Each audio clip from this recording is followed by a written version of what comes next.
Right, So right, bottom right. line So is, we're talking about Tylenol, and I think we'll probably use the term acetaminophen, but it's the pain drug that you can buy at the store that everyone has and fever. probably Right. encountered at some point. Yeah, pain and fevers, those are two main indications. Yeah, and it's not just in, people are surprised to find out, oh, it's in Mucinex or it's in this or it's in 400 different drug mixes in the United States. Hmm.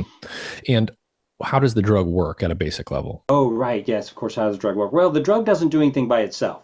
Hmm. So your body metabolizes the drug into different things. One of the key metabolite, it binds to something called arachidonic acid, gives you this acetaminophen metabolite 404, AM 404, so-called. That's then becomes bioactive, and then it does a lot of different things. So it has effects on pain and on fever. So it's shutting down the function of the hypothalamus to produce fever. You say, and of course that's part of the brain. You say, well, shouldn't we have tested this on neurodevelopment? The answer is yes. Right.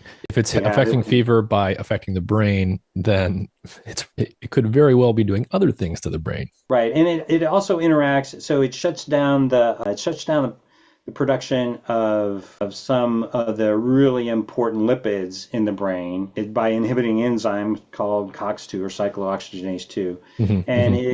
it also affects the endocannabinoid system, Yeah, which yeah. So natural yeah. cannabinoid. So these COX enzymes, they're the things that process omega-6 polyunsaturated fatty acids into various other lipids that do all kinds of stuff.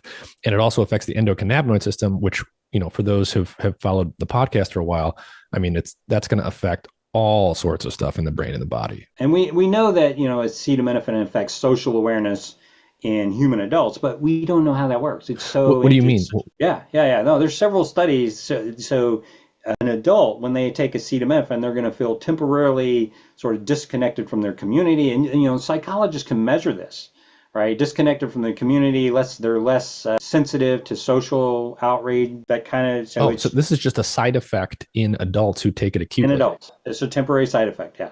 Wow. So, okay, so we know at the biochemical level and at the symptom level, obviously it's affecting stuff in the brain.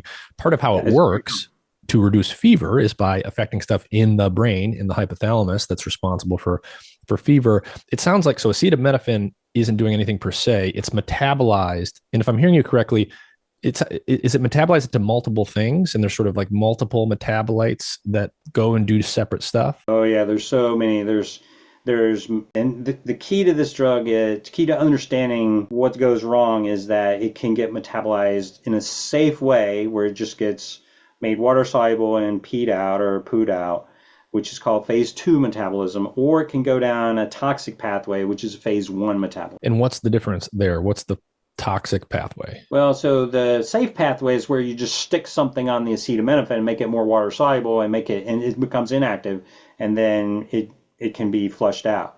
The non-safe pathway, the phase one pathway, is where your body tries to burn it, Mm. which is a typical way. It's a cytochrome mediated process where you're trying to oxidize the molecule, So and cytochrome unfortunately, oxidase enzymes in the liver are trying to chemically metabolize this drug.